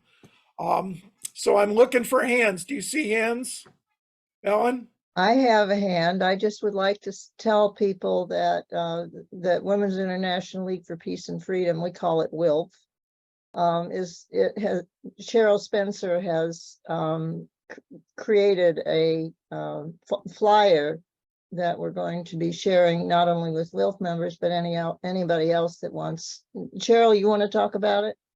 To leaflet outside the theaters where Oppenheimer has been shown. So if you would like to have a copy of the leaflet, there is an email address, disarmchair@wilpfus.org, you can write to and we will send it to you. Or if you happen to have a leaflet of your own, please send it to us. And we also have a WILP Smart Facebook page where we share information about what people are going to do and what people have done. And we invite you to participate in that. And thank you so much, everybody, for your wonderful talks and this great program. So I'd like to call on Mark Rabinowitz. So Mark is here from Oregon, and Mark was worked with Kitty Tucker. He was a research assistant with Kitty, and Kitty was instrumental in founding our commission. So I like Mark's observations from Oregon. And Mark, I'll be coming out there in late September, early October, and I'll be taking a drive up to visit you. So just so you know that, Mark. Trying to, hold on. You're good. Can you hear me? We see you, Mark. Hold on. I hear you. I can hear you. Anyway. I don't see my speaker thing, but if you can hear me or see me, that's good. We hear you. We hear you. I am also curious to see the Oppenheimer movie. I'm always skeptical of Hollywood productions, but maybe. A number of years ago, I saw the movie 13 Days, which I didn't see when it came out, about the Cuban Missile Crisis, but I was pleasantly surprised after watching it that it actually showed how and why a nuclear war was averted. And there's a scene midway in the film where General Curtis LeMay is actually speaking, and the transcript of what he's saying is actually taken from taping in the White House, and calling out the president for not being a nuclear warmonger. And he storms out of the meeting and says, those goddamn Kennedys are going to destroy this country if we don't do something about it. And of course, LeMay did something about it. And this isn't a question, it's just an observation that it's really tragic that the main person in US public life who is calling attention to the extrajudicial removal from office of the president is Robert Kennedy Jr., who has lost his mind, to be polite, on public health, and is even going around claiming that HIV/AIDS does not exist, which, to be polite, is insane. One of the things that I've learned over the decades about dissent in America is we don't live in Putin's Russia where mild dissent gets you thrown in jail for decades or killed. We take dissent and discredit it or associate it with nonsense. So it's important in our society to have dissent that can be ridiculed in order to keep most people controlled. And that's much more subtle and sophisticated. And in terms of how this affects nukes, I saw the mention in the chat about leafleting a flyer at a screening for people going to see the Oppenheimer movie. And I'm thinking, well, what would I possibly give people? I mean, I live in a community that supposedly has an environmental movement, and yet they've been silent on nukes. We have nukes being pushed locally, nuclear reactors. We have the Trident base north of here in Washington, and silence. So what would I urge people to even do? I don't know. Thank you, Mark, and we'll be seeing you in late September. I'll be calling you about the details. Sure.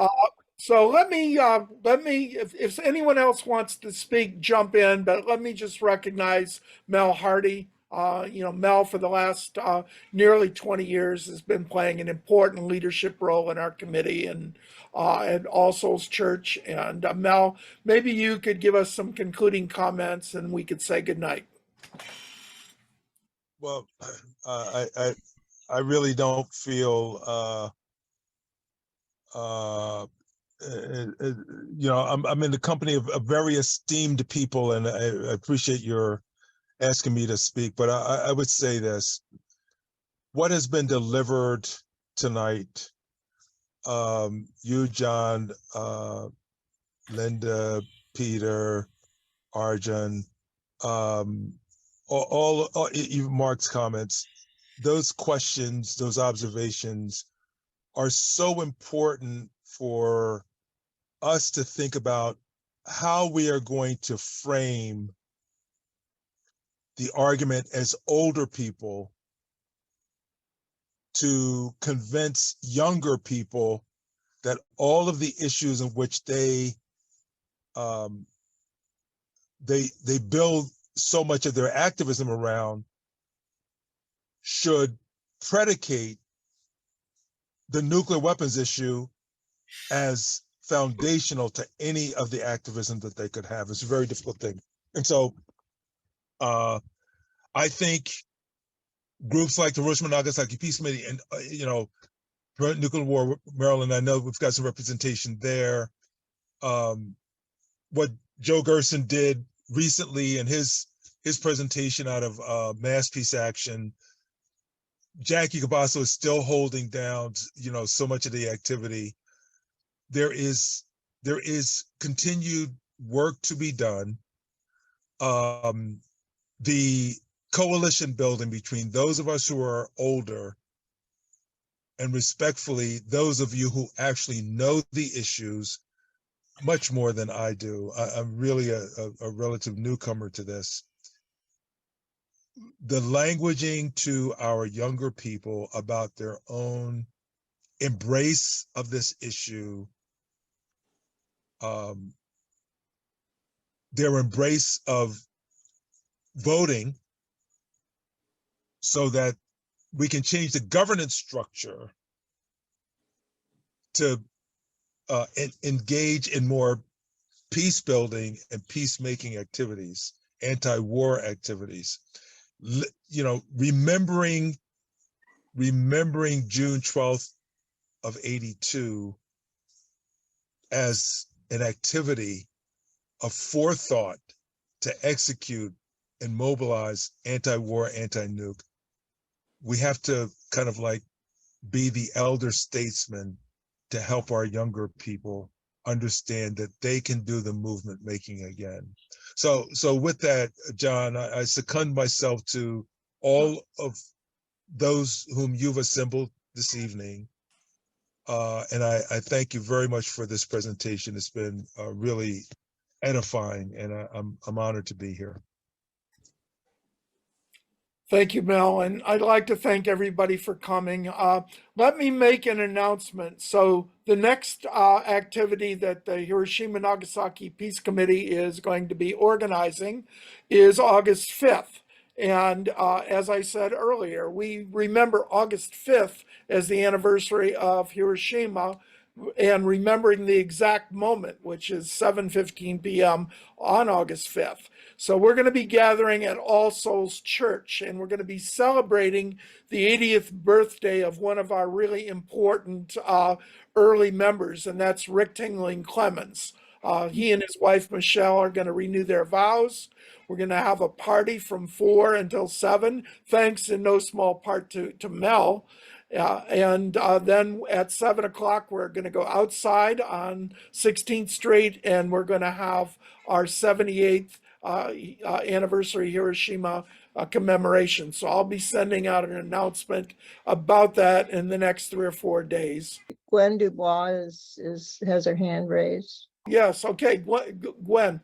Okay, thanks. I put in the chat, it's awful small. I don't have the greatest computer skills.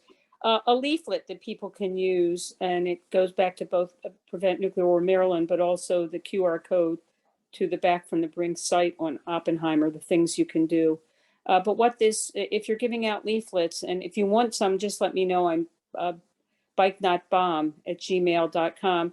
It uses these, people said, what can we do? Well, you can use this as an opportunity to ask people to call, and there's a phone number there, their congressperson, to sponsor HRES 77. And HRES 77 includes the 5 points of Back from the Brink and support for the Treaty on the Prohibition of Nuclear Weapons. It's an organizing tool. It's a way to also get our Congress people. Trone needs a lot of pressure on him. And it's only pressure that's going to make a difference.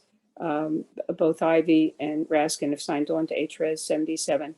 So at any rate, let me know if you want some of the flyers, or if you want to make copies of them, whatever. I put it in the chat. And I hope it expands enough to be useful to people. It's a very simple flyer. So that's what people can do. It's one action, but it is on the road to abolition. Thank you. And thank you, John, for putting this together. Thank you so much. And thank everyone for coming. We just need to keep informing ourselves and to remind ourselves about how we got to where we are. And it's really important in terms of foreign policy, I think equally in terms of the movement. And there's been a lot of sentiment from Peter and Arjun and others that we remember our friend Daniel Ellsberg next fall when we observe Vasily Arkhipov Day.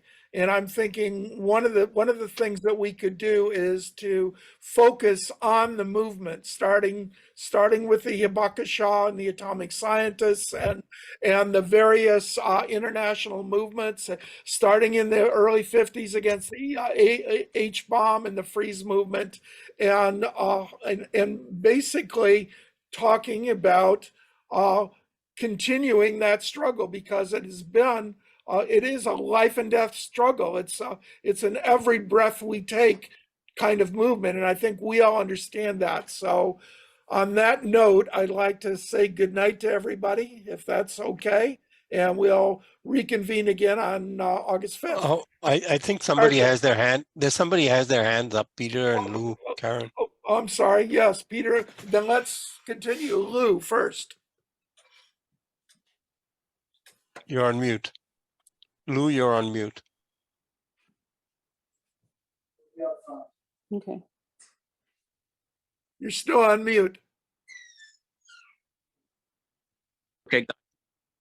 Just wanted to let people know that we're working on a couple of events on August 6th and August 9th in the Baltimore area. On August 6th, what we're calling a 7th Congressional District Nuclear War Awareness Town Hall at the Homewood Friends. Max Obashevsky taking the lead on that. And I'm trying to take the lead on Baltimore County, the 2nd Congressional District event, the same kind of working title. And then hopefully we'll try and get them going in the 1st, 3rd, 5th, 6th, the other districts that don't have representatives co-sponsoring House Res 77 at this time. And it's a twofold point: to try to educate people and get more people involved, and also to build pressure on those politicians to co-sign and start getting real about this. So we'll have more information out to people soon as we can get these things lined up better. And I hope to be in touch with some of the people on this illustrious composition to help us put a decent presentation together. Thank you. All right, let's let Arjun and Peter have the last word. Peter. Well, the historian in me doesn't want to leave without making one very important point about July 16th, 1945. On that date, they took 2 bets, the scientists who saw the bomb test in Alamogordo. One thing they bet on was how big the explosion was going to be. And the one who got closest to that was I. Rabi, who predicted 20 kilotons. Oppenheimer only predicted 3 or 4 kilotons, and it was 18. But the other thing they took bets on was what was the odds that they had blown up the universe. And fortunately, they didn't, but they didn't know for sure if they wouldn't. And when the sky turned so white, I think you're going to see this very effectively in the Nolan film, scientists were horrified. They thought maybe they had set the atmosphere on fire and the world was over. But what they knew going into this was that once they began the process, they were on the road to ending life on the planet. Truman says this on at least 3 occasions. When he's briefed on the atomic bomb at Potsdam, he says this may be the fire destruction prophesied in the Euphrates Valley era after Noah and his fabulous ark. Oppenheimer, the hero of this movie, spoke to the interim committee that John mentioned on May 31st. And they asked him, what's coming down the pipe? And he said, within 3 years, we're going to have weapons between 10 and 100 megatons, which means between 700 and 7,000 times as powerful as the Hiroshima bomb. It wasn't only Edward Teller. All the scientists knew that this was possible and that this was coming. And we've lived with that sort of Damocles hanging over our heads ever since. But they went into this with their eyes wide open, that they were beginning a process that could end all life on the planet. And that's what we've dealt with ever since. Thank you, Peter. And Arjun, you have the last word. Well, I don't really want the last word. You should take that. But let me, we talked a lot about Oppenheimer, pluses and minuses. But he raises a much larger issue, and I want to read a quote from him because of that, is that the attitude of scientists, and especially physicists, is that, and scientists in the physical scientist side, is that basically you need to do your job and let society just make the decisions. And Lewis Mumford wrote about this in his book, Pentagon of Power. in that this goes back to the Royal Society in Britain or England at the time, that basically they told the physicists, you can have your Royal Society and your community, but don't mess with politics. Just do your job, which is physics. And Oppenheimer said something almost exactly like that.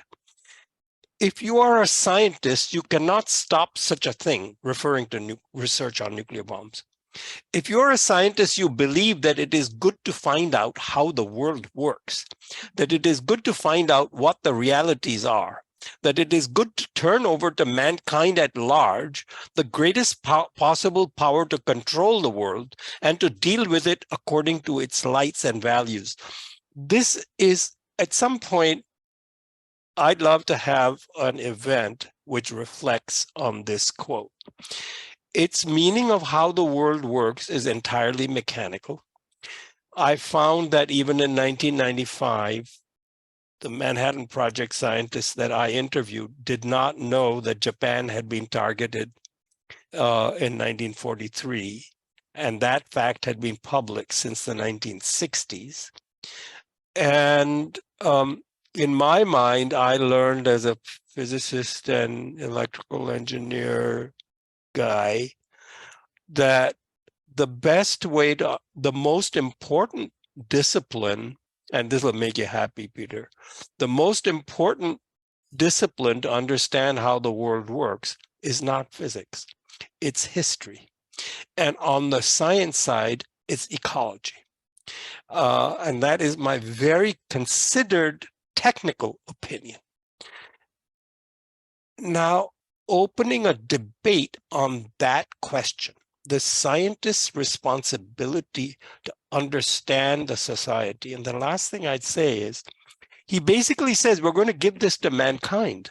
No, he gave this to the people that Peter talked about, the people who wanted to control the world and send the message to the Soviets and organize. So many nuclear threats were around oil, around corporations, around, Dan and I documented this among others. And a reflection on the science part of Western culture, and I say this as a scientist, and now it is a science part of global culture. It's no longer a science part of Western culture, sort of like English. And it's the So I'd love to, if John, Peter, for us to organize some kind of colloquium on the scientist's responsibility to know history. You're probably the right guy to do this. Thank you for bearing with me. All right, Arjun. Well, we'll talk about it, and I don't want the last word either. So why don't we let everybody say goodbye and briefly Goodbye. say goodbye? Yeah. All right, and then I'm going to give the last word. So goodbye to everybody, but the last word belongs to Lewis Mumford, and he was writing about the power elite that C. Wright Mills wrote about, and he said, "Gentlemen, you are mad." So I'm going to leave it on that, and then we will reconvene later. Thank you so much. Leave this open Hey, for the a chat. minute to give people a chance to say goodbye. Goodbye. Thank you very much. Thank you. Ellen, you stay around for a few minutes. They're so long, everyone. Very nicely done. Great to see you all. Thank you. Thanks. Bye-bye. Ellen, stick around a minute. I will. Oh, okay. So you got the recording done, right? You're going to stop it now? You can stop it.